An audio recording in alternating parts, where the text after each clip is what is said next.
Bună ziua și bine v-am găsit la un nou episod de Minecraft Real Life! Ne jucăm Minecraft-ul să spargem lemne.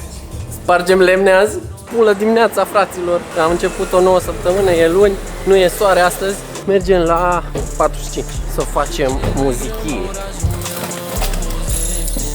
Bună ziua! Ați comandat un Glovo? Mă ridic la cer când fumez Loredana. Merg în eter când fac yoga asana. Cheia la gât, la fel și bandana. Pregătit să-i tai să le fac cezariană. Propriul meu arhitect, renasc, creator Apolodor din Damasc. Cronos, trebuie să le tot dau ceas. Țin pământul spate ca Atlas. Unde mă sui la apogeu. Unde mă pui să-mi pui de Dumnezeu. Unde mă întrec numai cu eu. De unde plec, nu plec fără un leu.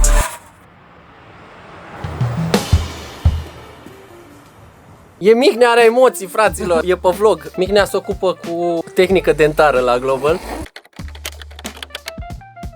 Zi ce să nu facă ăștia, adică ce primești la Mix Master de obicei la noi aici și te enervează de să-ți bagi vocile trase așa. Prost. Ok, l-am fost și eu odată. O știm? Basul pârnaie.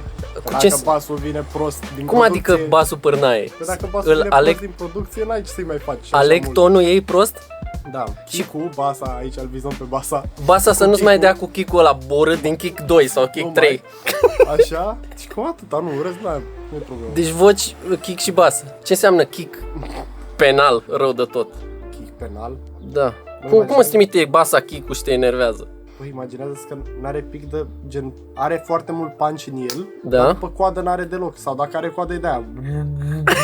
Nu înțelegi nimic, adică n-ai ce să-i faci. Ok, și la bas, pârnaie? Și la bas până să fie un sinui, pui mei, și să fie foarte jos ca notă. Dacă e sus, n-are treabă, dacă e jos ca notă, n-ai ce să mai asculti nimeni. Saturezi în pula la ele. Bun, și la voci să-și verifice microfoanele, băieți. Da, sau să nu tragă în roșu, că dacă au tras în roșu s-a dus. Da, i-am trimis și eu lui Mihnea cu ăsta. Ăsta cred că s-a prăjit, săracul, între timp. Microfonul săracul. Băiatul ăsta a întrebat Mihnea dacă l-am pus invers. Așa erau vocile. Trebuie să-l schimbăm. Dacă ar fi să-l schimbi, ce ai pune Mihnea aici în loc de noi mari? Meliul ăla. Meliu? Meliul ăla chiar e bombă. Da. Îți place ăla? Da. Bine, mă, mulțumim frumos, Mihnea. O să primești mesaje de la băieți Baftă cât la costă un Mix Mix Master. Master și cât costă Mix Master cu autotune.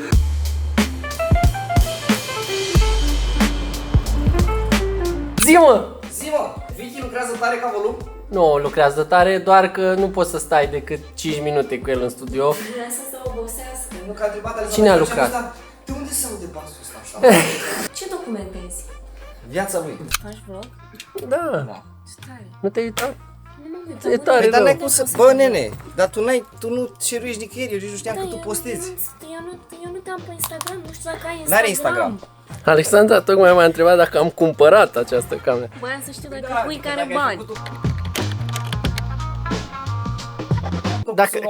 Care e a doua variantă? Dacă n-am cumpărat camera asta, ce aș fi putut face? Să o am? Ai închiriat-o. Am închiriat-o. Eu am o întrebare pentru voi. Ia, Dacă ar fi să semplați o singură melodie din lume, ați avea dreptul să o refaceți. da. Ce melodie ați alege să refaceți? Eu aș sampla aia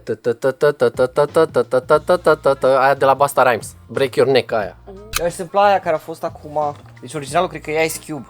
Ok, Aia de la, eu știu, e melodia de Vice City. dar nu știu de care zici. Ba da... Ah, asta e Biggie, cred că. Nu. Coile erai. N-am înjurat, băieți. Da. Fii atent, mi-a venit o idee foarte bună de vlog, Turcule. Să vin într-o dimineață de la ora 7, deci până la 2 când veniți voi la studio, să inversezi toate corzile pe toate chitarele din toate studiourile. Dar auzi, dacă vii mâine și coarda groasă e jos, ce faci? Întorce. Te-a pus să o faci înapoi?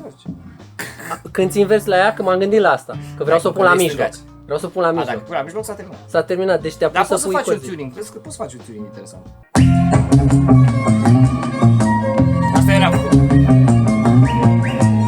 Ne aflăm în studioul 2 cu Costana Jackson, fratele vostru care vă învață numai de-alea bune, rău. Tot ce trebuie să folosiți în viața asta ca să fiți cu siguranță producători. În primul rând folosiți un laptop. Dacă nu aveți, nu mai faceți.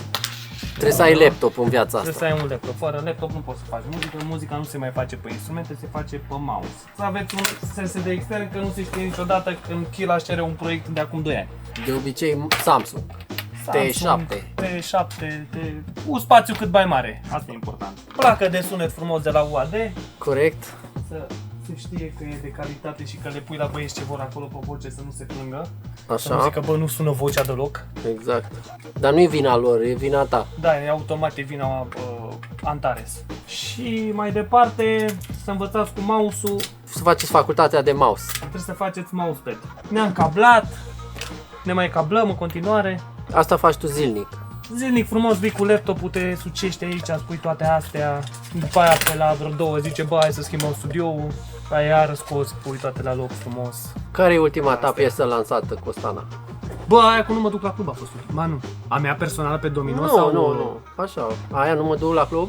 Nu, după aia a mai fost albumul EP-ul cu Urs. Ah, tare. Da. Și dintre toate, care e cea mai tare piesă pe care ai lansat-o? Anul ăsta sau în general? În general, de suflet, ceva de suflet. Păi aia niciun glonț. Niciun glonț, mă. Da, de la cum ne-am distrus noi creierii atunci, mai ții minte? Da, mă. fost Mi-e tare ciudă că rău. nu făceam vlog atunci. Da, atunci trebuia făcut, momentul ăla a fost prea tare. Da. M-am stat Era- la 3 dimineața, stăteam în camera aia. Acolo sus la acvariul ăla. Tare rău. Eram efectiv niște pești. La 3 dimineața, care puteau așa la ecran și ascultam chitări. Da. Tare. Dar a ieșit blan. Da. Aia chiar a ieșit mișto. Da, a fost un moment magic. A fost un moment din ăla mișto. Uite, mă, vrei să arăți și tu un kick în viața asta, nu? Îți ia jumătate de oră să arăți un kick. Gata, Se mă, știu pare ce normal? fac. Păi nu. Vedeți?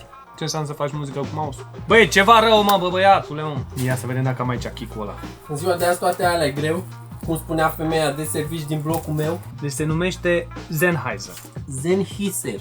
Sennheiser.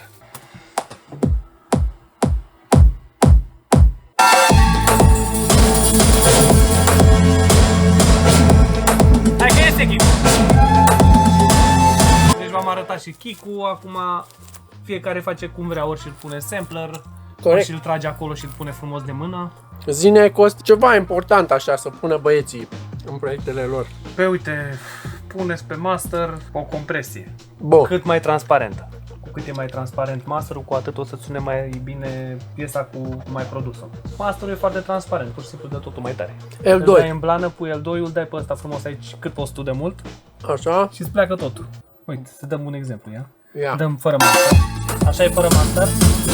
Deci că dăm drumul la L2 și îl umpli. Bombă! Acum fără el. Labă. Aia zic. Ia uite. E la fel de transparent? E. E. Păstrăm culoarea mixului. Corect. Dacă ne place mixul, dacă aveți un mix de căcat, Aia nu o e. să vă iasă nici masterul bine. Mulțumim, Costana. Ca să sune bine mixul, luați instrumente cât mai bune. Deci la selecție acolo pute treaba, da? Totul e acolo, totul e la selecție. Ce alegi, cu aia rămâi. E Deci ca cum- și în viață. Corect? Ce ai ales, cu aia rămâi, cu aia te duci, cu aia trăiești. Mai departe, data viitoare vorbim Femei. de selecția Femeilor. femeilor din instrumente. Cheia la gât, tenis din China și mers hotărât.